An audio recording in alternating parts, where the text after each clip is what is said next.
اور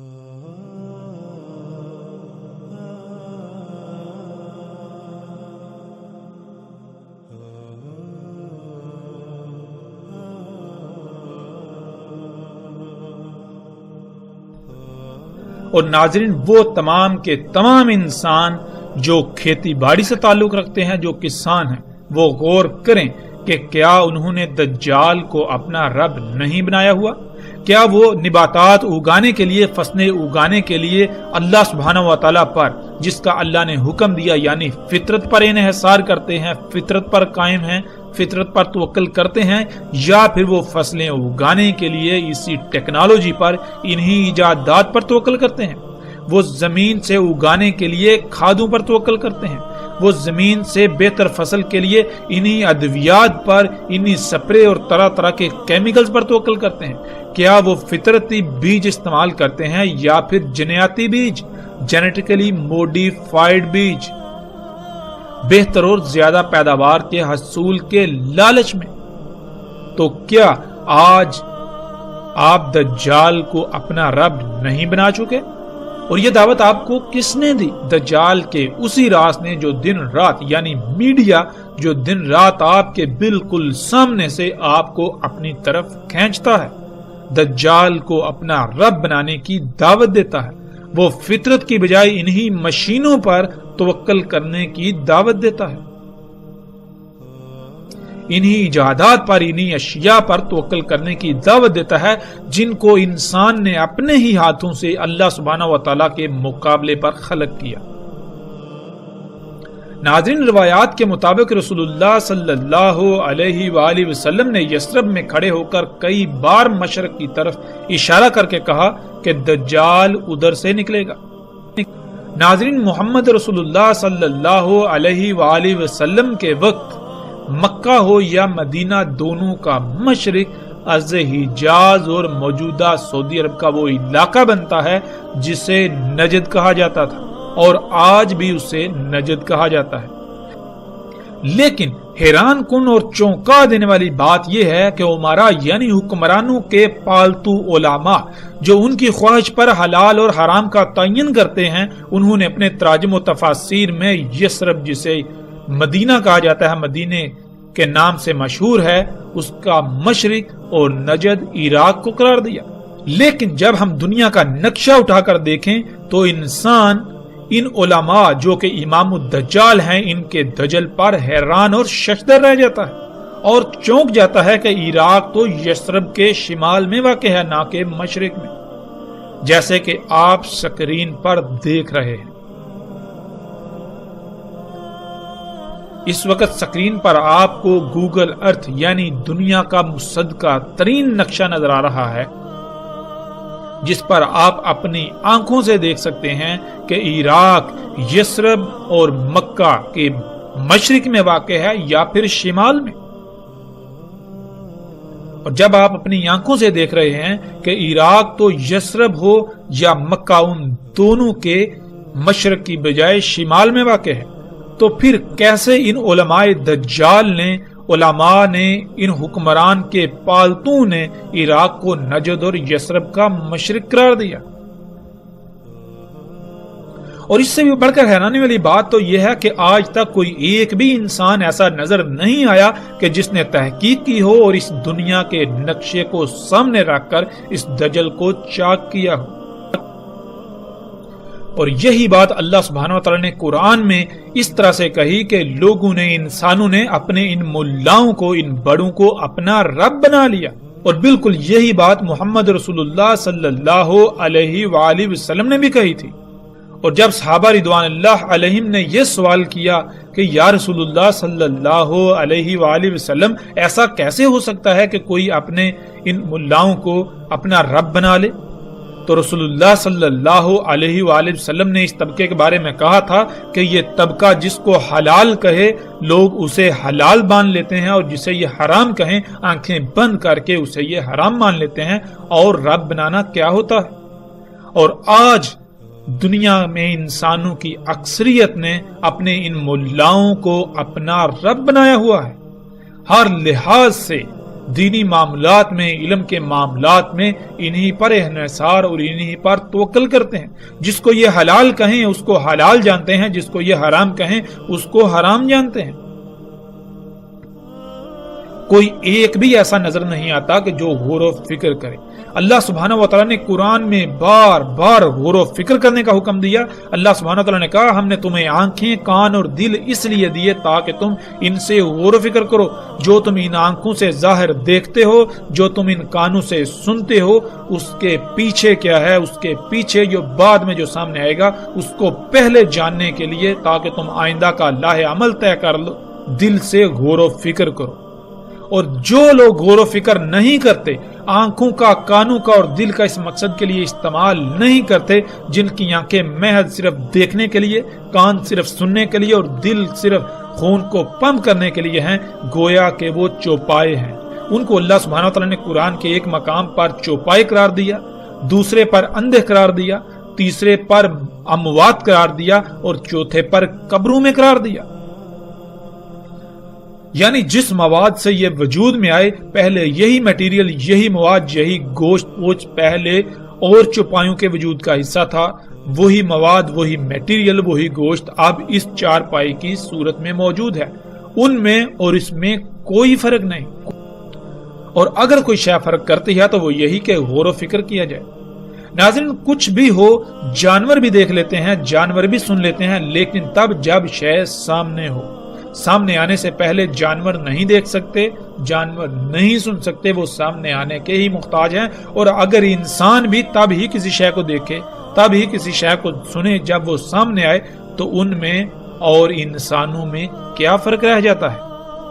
انسان کو تو زمین پر لایا گیا تھا اس امتحان کے لیے کہ اس نے کہا تھا کہ میں زمین کا نظام چلا سکتا ہوں، میں دنیا کا نظام چلا سکتا ہوں۔ اللہ نے کہا تھا کہ نہیں، تو نہیں چلا سکتا، اگر تو نظام چلا سکتا ہے تو یہ لے، بطور امتحان چلا کر دکھا۔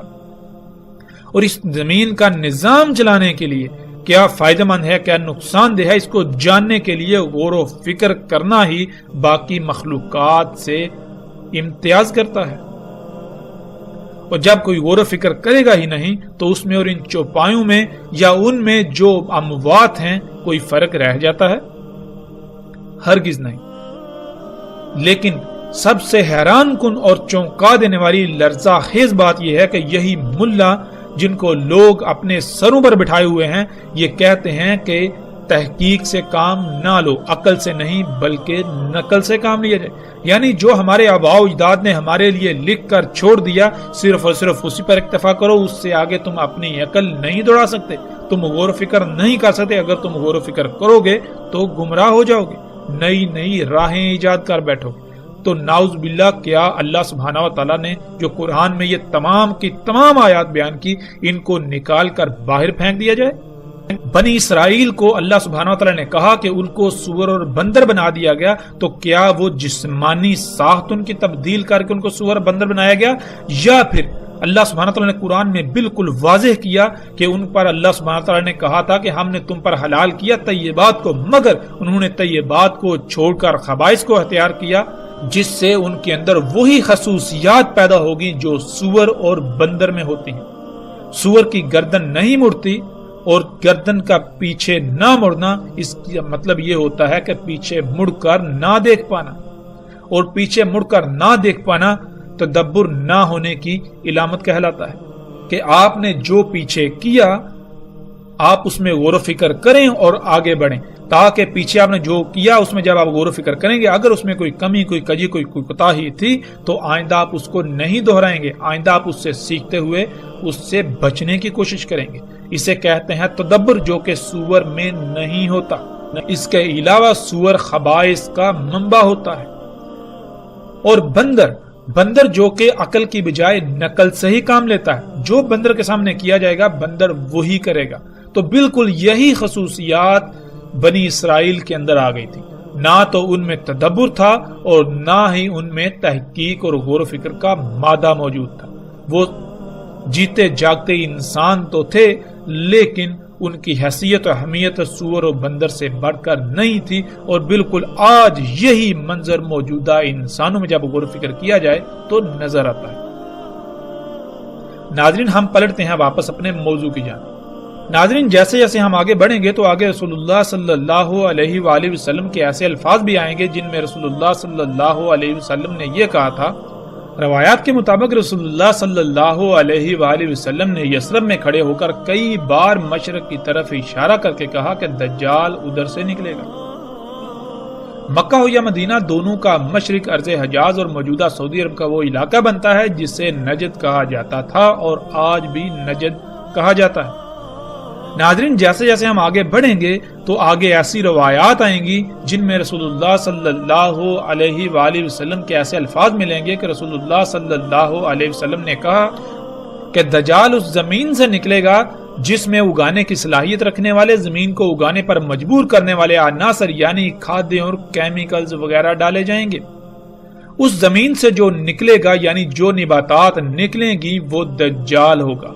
جو فصل ایسی زمین اگائے گی وہ فصل دجال ہوگی. یعنی کھاد اور کیمیکل سے اگائی جانے والی فصلوں کا ظاہری پہلو تو بہت زبردست اور دل لبا دینے والا ہوگا، لیکن اس کا دوسرا باطنی پہلو بیماریوں، خامیوں، نقائص سے بھرپور ہوگا.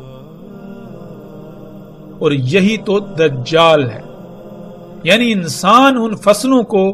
جو کہ بہت زیادہ تعداد میں بہت دل لبا دینے والی ہوں گی انہیں اپنے لیے مسیحا، اپنے لیے فائدہ مند سمجھیں گے، مگر حقیقت یہ ہوگی کہ ان فصلوں کو کھانے والے انسانوں میں طرح طرح کی بیماریاں اور طرح طرح کی مصیبتوں کا انہیں سامنا کرنا پڑے گا.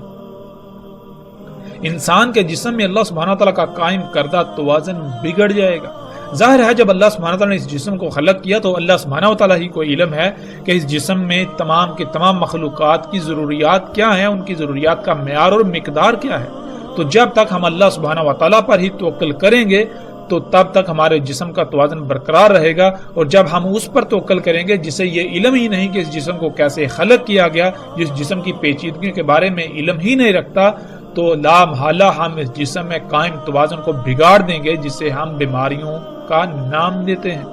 تو ناظرین آج حیران کن طور پر یثرب جسے مدینہ کہا جاتا ہے یا مکہ، ان دونوں کا مشرق جس کی طرف محمد رسول اللہ صلی اللہ علیہ وآلہ وسلم نے اشارہ کر کے کہا تھا کہ ادھر سے دجال نکلے گا، تو ان دونوں کا مشرق اس وقت اور موجودہ نجد کا خطہ بنتا ہے جسے آپ سکرین پر دیکھ رہے ہیں. ناظرین مکہ و یثرب کے مشرق میں سعودی عرب کا 2000 کلومیٹر سے زائد لمبائی پر مشتمل لاکھوں مربع کلومیٹر صحرا سرسبز و شاداب باغات میں تبدیل ہو چکا ہے. آپ کو گول دائروں میں ہزاروں کھیت نظر آئیں گے اور ہر کھیت کا قطر اوسطاً 1 کلومیٹر ہے. یہ سب اسی ٹیکنالوجی سے ممکن ہوا اور اسی کو رسول اللہ صلی اللہ علیہ وآلہ وسلم نے دجال کہا. اور جیسے ہی ہم آگے بڑھیں گے تو ہمیں رسول اللہ صلی اللہ علیہ وآلہ وسلم کے یہ الفاظ بھی ملیں گے کہ دجال عرب کے جو صحرا ہیں انہیں سرسبز و شاداب باغات میں بدل دے گا. اور یہ سب کچھ آج آپ اپنی آنکھوں سے ہوتا ہوا دیکھ رہے ہیں. سعودی عرب میں یہ لاکھوں مربع کلومیٹر پر مشتمل رقبہ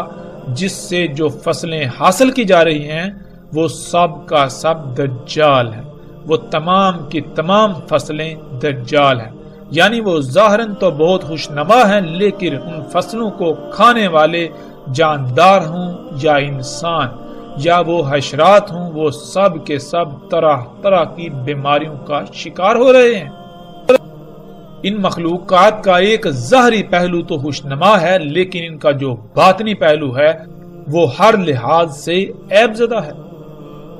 اور ناظرین وہ طبقہ جس طبقے کو رسول اللہ صلی اللہ علیہ وآلہ وسلم نے آسمانوں کے نیچے بدترین مخلوق قرار دیا، یہی علماء دجال جن کے دجل کی اصل حقیقت آپ تصاویر میں دیکھ رہے ہیں. آج تک شمال کو مشرق بنا کر پیش کیا جاتا رہا. رسول اللہ صلی اللہ علیہ وآلہ وسلم نے مکہ و یثرب کے مشرق والی زمین سے دجال کے نکلنے کا بتایا تو انہی علماء دجال نے حکمرانوں کے پالتو نے اس کو عراق بنا دیا کہ مشرق میں عراق واقع ہے، حالانکہ مشرق میں سعودی عرب کا نجد ہے نہ کہ عراق. عراق تو سعودی عرب کے شمال میں واقع ہے، اور سکرین پر نظر آنے والی تصاویر میں آپ یہ سب اپنی آنکھوں سے دیکھ رہے ہیں۔ ناظرین، جس روایت پر ہم بات کر رہے تھے واپس پلٹتے ہیں اسی کی طرف، اس کے اگلے حصے کی طرف۔ اس کے اگلے حصے میں رسول اللہ صلی اللہ علیہ وآلہ وسلم نے کہا، اور زمین کو امر کرے گا پس وہ اگائے گی، پس ان پر طاقتور سپرے کرے گا، وہ فصلیں اور جانور وغیرہ جلدی بڑے ہو جائیں گے۔ نہیں تھا ان کے لیے کیا گیا اتنا جلدی بڑا ہونا، اور ضرورت سے زیادہ ان کے تھن دودھ سے بھر جائیں گے اور محدود وقت میں شکم بار ہو جائیں گے۔ ناظرین، رسول اللہ صلی اللہ علیہ وآلہ وسلم کے الفاظ کے عین مطابق آج ٹیکنالوجی زمین کو حکم دیتی ہے تو زمین اگاتی ہے، اور ان فصلوں پر طرح طرح کے کیمیکلز کی سپرے کی جاتی ہے، جس سے وہ فصلیں اپنے وقت سے بہت پہلے جلدی بڑی ہو جاتی ہیں، اور ان فصلوں اور ایسی خوراکوں اور ایسے اجزاء کو کھانے والے جانوروں کے تھن حد سے زیادہ دودھ سے بھر جاتے ہیں، اور انہی فصلوں کو کھا کر جانور موٹے تازے ہو جاتے ہیں۔ یہ سب کچھ آج ہم اپنی آنکھوں سے ہوتا ہوا دیکھ رہے ہیں۔ نہ صرف ہوتا ہوا دیکھ رہے ہیں بلکہ ہم خود بھی اسی ٹیکنالوجی کو اپنا رب بنائے ہوئے یہی سب کچھ کر رہے ہیں۔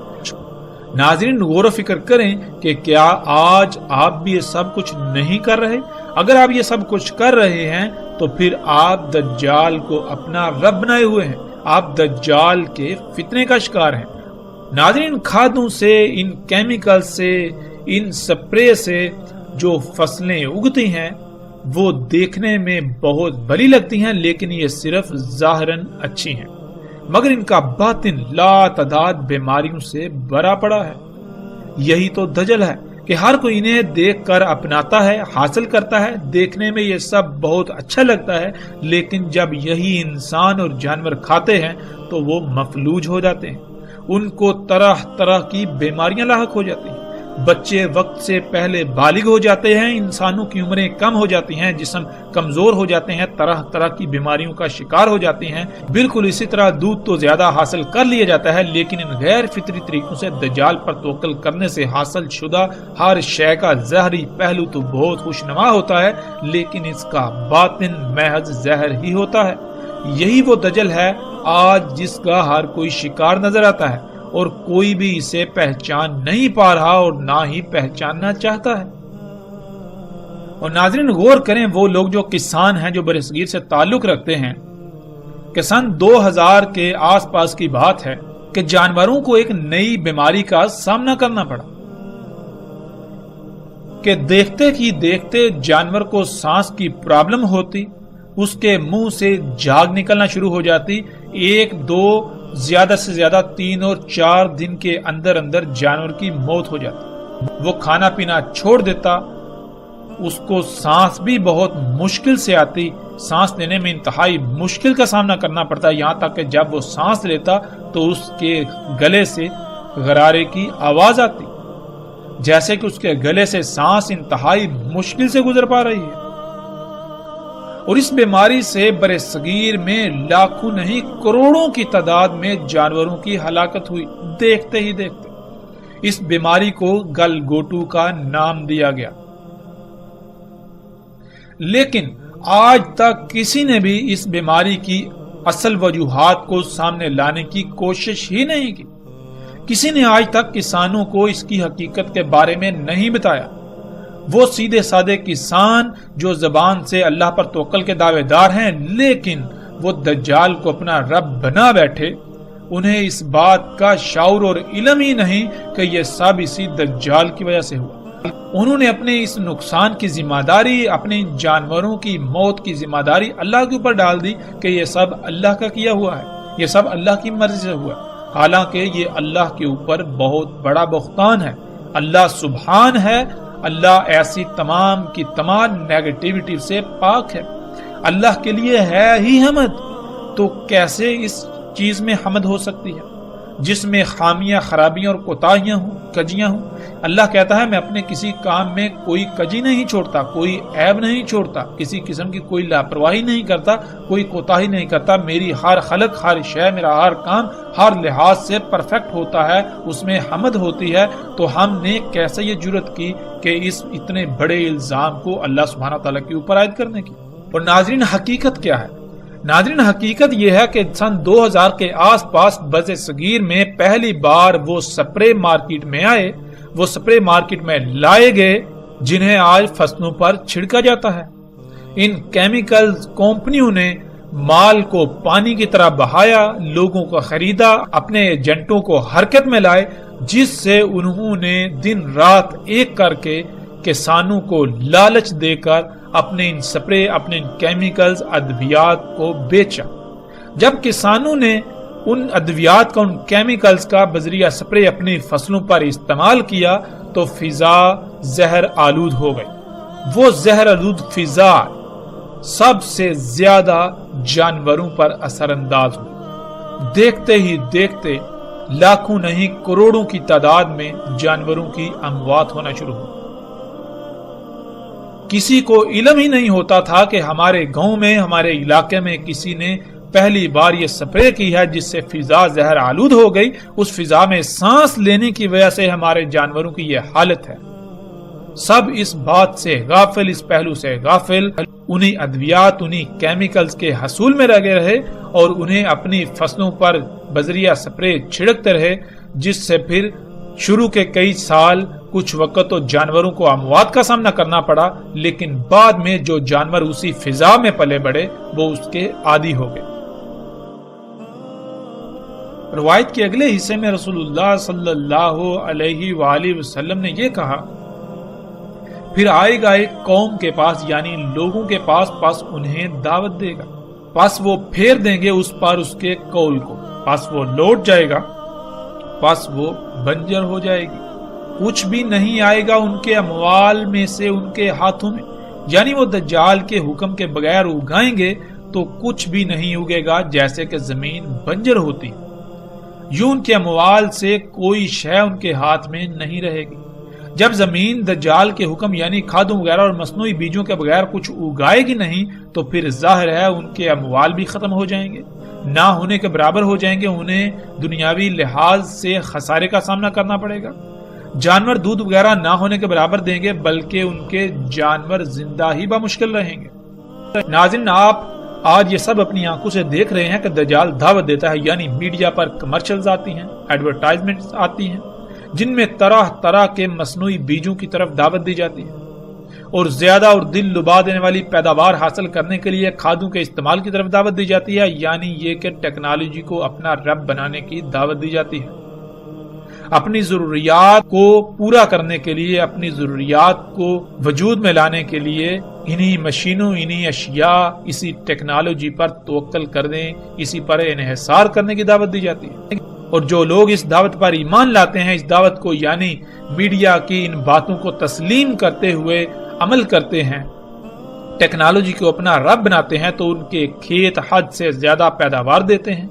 ان کے جانور حد سے زیادہ دودھ دیتے ہیں، ان کے جانوروں کی کوکھیں محدود وقت میں بڑھ جاتی ہیں، وہ خوشحال نظر آتے ہیں۔ لیکن جو لوگ جان جاتے ہیں کہ یہ سب دجل ہے، بے شک دیکھنے میں یہ سب اچھا ہے، لیکن یہ صرف اور صرف فساد ہے، اس طرح حاصل کر کے جو کچھ بھی استعمال کیا جائے گا اس کا انتہائی درجے کا نقصان ہے۔ ہر شے ابدار ہوگی، بیماریاں بڑھیں گی، بچے معذور اور مفلوج پیدا ہوں گے، اسی طرح ہر شے میں نقائص و خرابیاں پیدا ہو جائیں گی۔ تو وہ لوگ ٹیکنالوجی کو رب بنانے کے بجائے فطرت پر انحصار کرتے ہوئے جب قدرتی بیج استعمال کرتے ہیں اور کھادوں کے بغیر، اس ٹیکنالوجی کے بغیر اگاتے ہیں، بارشوں پر انحصار کرتے ہیں، تو نتیجہ یہ نکلتا ہے کہ گویا ان کی زمین بنجر ہے، کچھ بھی نہیں اگتا، اور پھر ایسے حالات میں دنیا جہنم سے کم نہیں رہ جاتی۔ ایسے حالات میں پھر ثابت قدم رہنا انتہائی مشکل ہو جاتا ہے، اور اسی کا رسول اللہ صلی اللہ علیہ وآلہ وسلم نے حکم دیا تھا کہ اے اللہ کے غلاموں، یعنی اے وہ لوگوں جو اس وقت، اس دوران اللہ کی غلامی کر رہے ہوگے، ڈٹے رہنا، اللہ کی غلامی پر ثابت رہنا۔ یہ حقیقتاً ایسا فتنہ ہے کہ اس سے عظیم فتنہ کوئی اور ہو ہی نہیں سکتا۔ آج ہم اپنی آنکھوں سے دیکھ رہے ہیں کہ اکثریت نے دجال یعنی ٹیکنالوجی کو اپنا رب بنایا ہوا ہے۔ پھر اسی روایت کے اگلے حصے میں رسول اللہ صلی اللہ علیہ وآلہ وسلم نے کہا، اور امر کرے گا اس سے یعنی زمین کو اپنے ان آلات کے ذریعے جن آلات سے زمین کو پھاڑا جاتا ہے، زمین میں سوراخ نکالے جاتے ہیں، زمین کو کھودا جاتا ہے، ایسے آلات سے زمین کو پھاڑے گا، اس میں سوراخ کرے گا زمین کی گہرائیوں سے کچھ نکالنے کے لیے، ان آلات کے ساتھ زمین کو پھاڑے گا، اسے کھوکھلا کرے گا، کمزور کرے گا، پس کہا جائے گا اس کو یعنی زمین کو نکال اپنے خزانے، پس اس سے یعنی ان آلات کی مدد سے ان آلات کے پیچھے زمین اپنے خزانے ایسے نکال دے گی جیسے کھجور کی شاخیں۔ ناظرین، اسی ٹیکنالوجی کی مدد سے آج زمین کو پھاڑا جاتا ہے، یعنی زمین کو یہ امر کیا جاتا ہے کہ تو اپنے خزانے باہر نکال، اپنی وہ قیمتی ترین اشیاء جو تو نے اپنے اندر چھپا کر رکھی ہوئی ہیں ان کو باہر نکال۔ انہی مشینوں سے آج زمین کو پھاڑا جاتا ہے، اسے کھوکھلا کیا جاتا ہے۔ زمین کے خزانے اسی ٹیکنالوجی کے پیچھے بالکل اسی طرح نکلتے ہیں جیسے کہ کھجور کی شاخیں ہوں۔ ناظرین، سب سے پہلے کھجور کی شاخوں کو دیکھیں اور اس کے بعد رسول اللہ صلی اللہ علیہ وآلہ وسلم کے الفاظ کو ذہن میں رکھتے ہوئے تصاویر کو دیکھیں تو آپ چونک جائیں گے کہ کیسے رسول اللہ صلی اللہ علیہ وآلہ وسلم نے ہر لحاظ سے اور ہر پہلو سے انتہائی باریک بینی سے دجال کے بارے میں آگاہ کر دیا، لیکن کوئی بھی نہیں جو سمجھنے کی کوشش کر رہا ہو۔ آپ سکرین پر نظر آنے والی یہ تصاویر دیکھ رہے ہیں کہ بالکل کھجور کی شاخوں کی طرح زمین کو پھاڑا جاتا ہے اور اس کے خزانے یعنی اس کی قیمتی ترین شے جسے آج خام تیل کہا جاتا ہے اس کو باہر نکالا جاتا ہے، اور اس سے پھر پوری دنیا کو انسانوں نے اپنے لیے جنت یعنی آسائشوں، سہولتوں اور آسانیوں سے بری ہوئی جگہ بنا دیا۔ لیکن یہ جنت حقیقت میں نہ صرف دنیا میں بھی جہنم ہے بلکہ آخرت میں بھی اس کا انجام جہنم ہے۔ دنیا میں کوئی بھی اس کو جہنم کہنے کو تیار ہی نہیں، اس کے باوجود کہ پوری دنیا کو ہر طرح کے سخت ترین حالات اور ہلاکتوں کا سامنا ہے، وہ سب اسی کی وجہ سے۔ زمین کے خزانے جنہیں کالا سونا یعنی بلیک گولڈ بھی کہا جاتا ہے، جن کے لیے آج پوری دنیا میں جنگ و جدل ہو رہا ہے اور شہروں کے شہر کھنڈرات میں بدل رہے ہیں، اور ان قریب انہی خزانوں کے حصول کی خاطر دنیا کو القاریہ یعنی آخری عالمی ایٹمی جنگ کا سامنا کرنا پڑے گا، جس سے ہونے والی تباہی کا اندازہ اس طرح لگایا جا سکتا ہے کہ اس میں پہاڑ بھی ریزہ ریزہ ہو جائیں گے، یعنی ایسے ہتھیاروں کا، ایسے بموں کا استعمال کیا جائے گا جو پہاڑوں کو روئی کی طرح اڑائیں گے۔ یہی خام تیل وہ دجال ہے جس سے دنیا میں جنت اور جہنم دونوں موجود ہیں۔ جو ٹیکنالوجی کو رب بنائیں گے تو دنیا ان کے لیے جنت، اور جو اسے رب نہیں بنائیں گے تو دنیا ان کے لیے جہنم بن جائے گی۔ اور کیا یہ سب آج اپنی آنکھوں سے ہوتا ہوا نہیں دیکھ رہے؟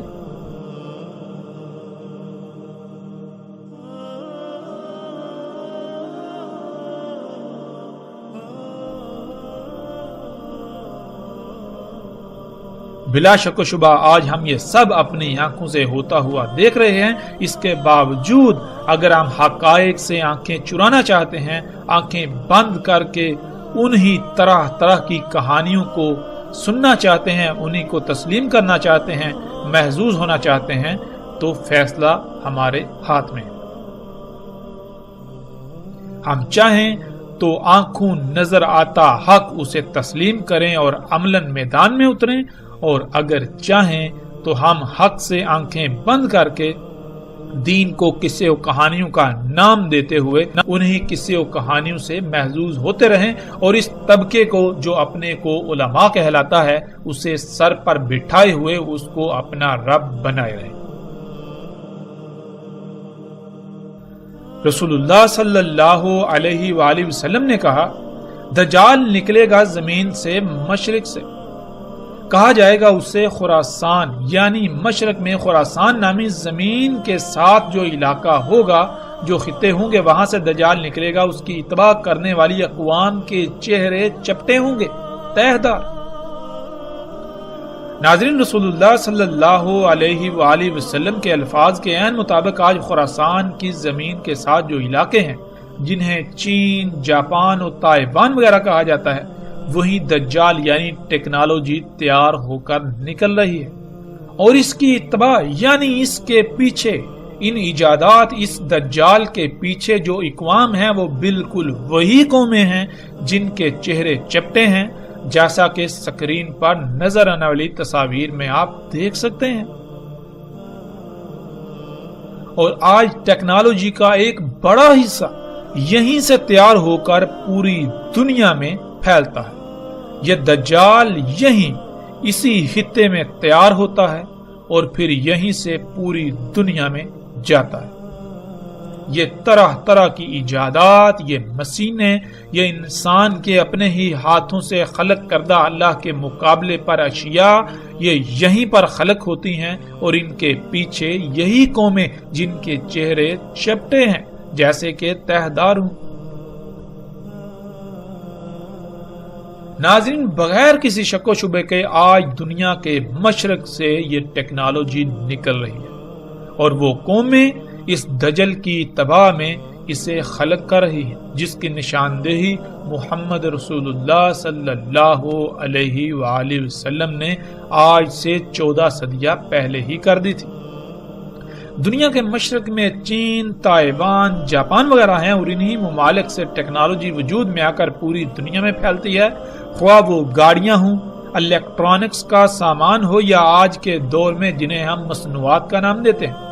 سب کا سب آج انہی ممالک بالخصوص چین میں خلق کیا جا رہا ہے، اور ان لوگوں کے چہرے بھی بالکل رسول اللہ صلی اللہ علیہ وآلہ وسلم کے بتائے ہوئے الفاظ کے عین مطابق چپٹے ہیں، اور اسی طرح ان کی ناکیں بھی چپٹی ہیں۔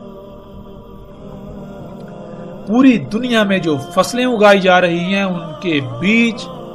بھی یہیں پر تیار کیے جا رہے ہیں، یہیں پر خلق کیے جا رہے ہیں، بیجوں میں یہیں پر مداخلت کی جا رہی ہے۔ یہی چپٹے چہروں والی قومیں اس سب کے پیچھے ہیں، اس سب کو کر رہی ہے۔ رسول اللہ صلی اللہ علیہ وآلہ وسلم نے کہا کہ اس میں کچھ شک نہیں، وہ یعنی دجال شام اور عراق کے درمیان خالی جگہ سے، یعنی جہاں آبادی وغیرہ کچھ بھی نہیں، خالی میدانی یا صحرائی علاقے ہیں، وہاں سے نکلے گا۔ ناظرین، پیچھے بھی سرحد سے گزر چکا اور آگے بھی آئے گا کہ زمین کا خون یعنی زمین سے نکلنے والا خام تیل دجال ہے۔ اسی سے دنیا جنت اور جہنم بنی ہوئی ہے، اور خام تیل بالکل انہی مقامات سے نکل رہا ہے جہاں سے رسول اللہ صلی اللہ علیہ وآلہ وسلم نے کہا، یعنی شام اور عراق کے درمیان خالی جگہوں سے، جو کہ صحرائی علاقے ہیں، میدانی علاقے ہیں، اور سکرین پر نظر آنے والی تصاویر میں آپ دیکھ سکتے ہیں۔ رسول اللہ صلی اللہ علیہ وآلہ وسلم نے کہا، اس میں کچھ شک نہیں، وہ یعنی دجال شام کے سمندر میں یا یمن کے سمندر میں نہیں، بلکہ مشرق کی سمت سے نہیں، وہ مشرق کی طرف سے نہیں، وہ مشرق کی طرف سے، اور اپنے ہاتھ سے مشرق کی طرف اشارہ کیا۔ ناظرین، آج اگر ہم بحر شام کو دیکھیں تو وہاں ٹیکنالوجی سے لیس گدھے بحر شام میں کھڑے ہیں، اور بحر یمن میں بھی، جہاں سے دجال یعنی یہ ٹیکنالوجی مومنوں پر حملہ آور ہے۔ اور جیسا کہ پیچھے گزر چکا، دجال یعنی ٹیکنالوجی مشرق سے ہی نکل رہی ہے، روایت کا ایک ایک لفظ اس بات پر پورا اترتا ہے۔ رسول اللہ صلی اللہ علیہ وآلہ وسلم کا یہ فرمانا کہ وہ بحر شام میں ہے، پھر یمن میں کہنا اور پھر یہ کہنا کہ نہیں بلکہ مشرق سے نکلے گا، اس کا مطلب ہرگز یہ نہیں ہے کہ رسول اللہ صلی اللہ علیہ وآلہ وسلم خود ہی ایک بات کر کے اس کی تردید کر رہے ہیں، بلکہ یہ وقت پر منحصر ہے کہ ایک وقت میں ایک جگہ سے نکل رہا ہے، پھر دوسرے وقت میں دوسری جگہ سے، اسی طرح کسی تیسری جگہ سے۔ عربی کا اسلوب ہی یہی ہے کہ جب ایسا معاملہ ہو تو بات ایسے ہی کی جاتی ہے۔ اور آج حیران کن طور پر جن جن جگہوں کی رسول اللہ صلی اللہ علیہ وآلہ وسلم نے نشاندہی کی، وہیں ان جگہوں سے یہ دجال نکل رہا ہے، یہ سب کچھ نکل رہا ہے۔ وہ تمام کی تمام اشیاء جنہیں انسان اپنے لیے مسیحا سمجھتا ہے، لیکن حقیقتاً وہ مسیحا نہیں، حقیقتاً وہ یہ دجل ہے۔ پوری دنیا کو تباہیوں ہلاکتوں کا اسی کی وجہ سے سامنا کرنا پڑ رہا ہے، پوری دنیا میں اسی کی وجہ سے فساد ہے۔ رسول اللہ صلی اللہ علیہ وآلہ وسلم نے کہا بلکہ وہ عراق کے سمندر میں ہے، نکلنے کے وقت نکلے گا، اس خطے سے، اس علاقے سے، کہا جائے گا اس کو اصبہان۔ رسول اللہ صلی اللہ علیہ وآلہ وسلم نے کہا دجال نکلے گا عراق سے۔ ناظرین، روایات میں ان مقامات کے علاوہ بھی کچھ مقامات کا ذکر آیا ہے، اور جن جن مقامات کا ذکر آیا ہے بالکل انہی مقامات سے آج خام تیل نکل رہا ہے، جس سے دنیا آج جنت اور جہنم کا منظر پیش کر رہی ہے۔ اسی خام تیل سے تمام کے تمام مصنوعات بن رہی ہیں، اور اسی خام تیل سے آگ و بارود بن رہا ہے۔ جو اس ٹیکنالوجی کو یعنی دجال پر ایمان لاتے ہیں ان کے لیے دنیا جنت بن چکی ہے، اور جو اس پر ایمان نہیں لاتے بلکہ اللہ کو اپنا رب بناتے ہیں یعنی فطرت پر توکل کرتے ہیں، تو ان کے لیے اس دنیا میں کچھ بھی نہیں سوائے آگ و بارود کے، سوائے سختیوں کے، سوائے طرح طرح کی آزمائشوں کے۔ یہی دجال ہے اور یہی اس کی جنت و جہنم، یہی اس کی جنت و آگ۔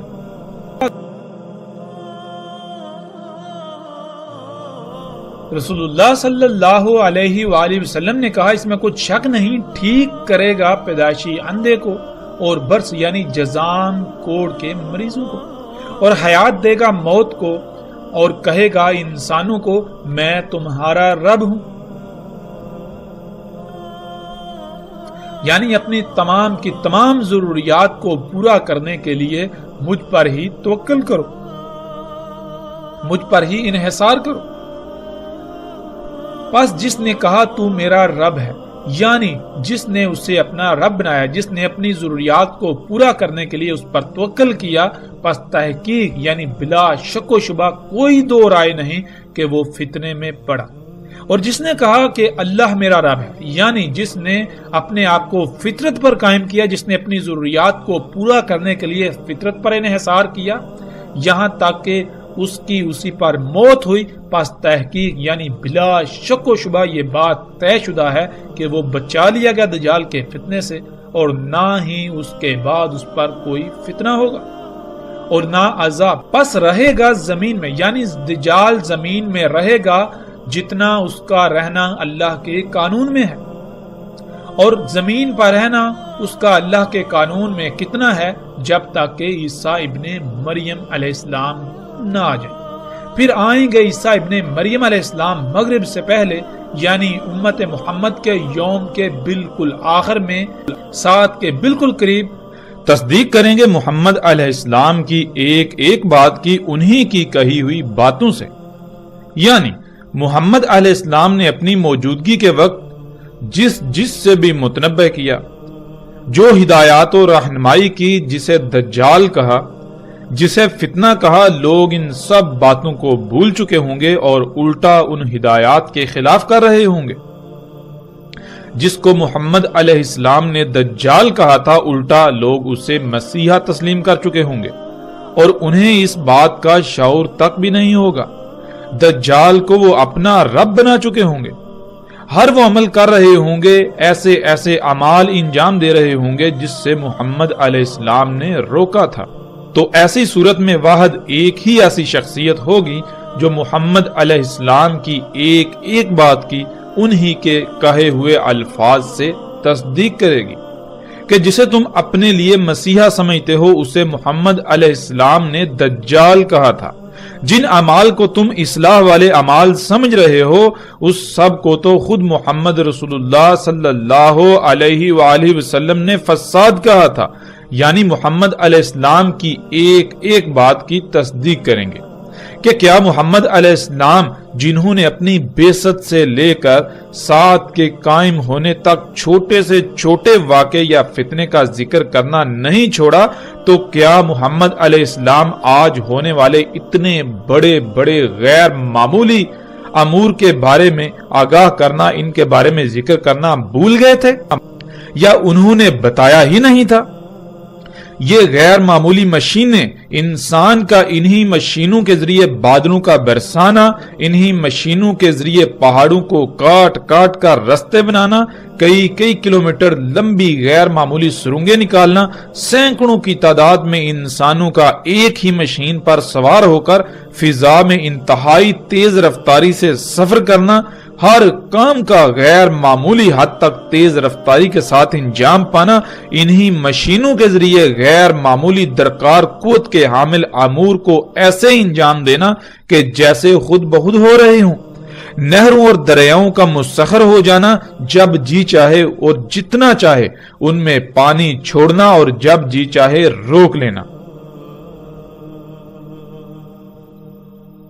زمین سے اپنی مرضی کے مطابق غیر معمولی طور پر کم وقت میں اور کئی گنا زیادہ فصلیں اگانا، ہر طرح کی فصلیں جو سال میں کسی مخصوص خطے اور مخصوص موسم و آب و ہوا میں ایک ہی بار اگتی تھی انہیں پورے سال میں کہیں بھی اور کسی بھی موسم میں اگانا، یہاں تک کہ ایسے ایسے غیر معمولی امور انجام پا رہے ہیں، اور وہ سب کچھ آج ہو رہا ہے کہ اگر کوئی چند صدیاں پہلے کا شخص اس دنیا میں واپس آئے تو اسے یہ یقین ہی نہیں ہوگا کہ وہ اسی دنیا میں واپس آیا ہے جہاں وہ پہلے تھا،